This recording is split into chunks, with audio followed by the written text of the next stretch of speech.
আমি 1 প্যাকেট সিমুই নিয়ে নিয়েছি।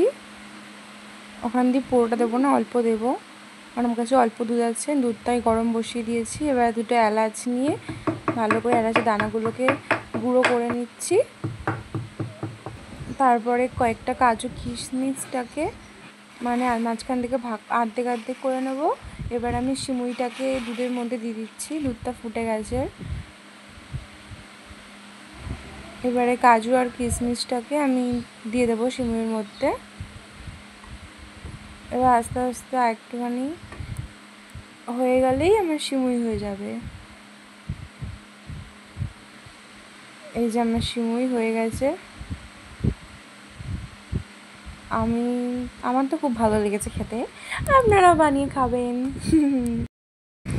Thanks for watching. ভিডিওটা দেখার জন্য। আমি জানি আপনাদের সিমুইটা দেখতে ভালো লাগেনি, বাট বানাবেন।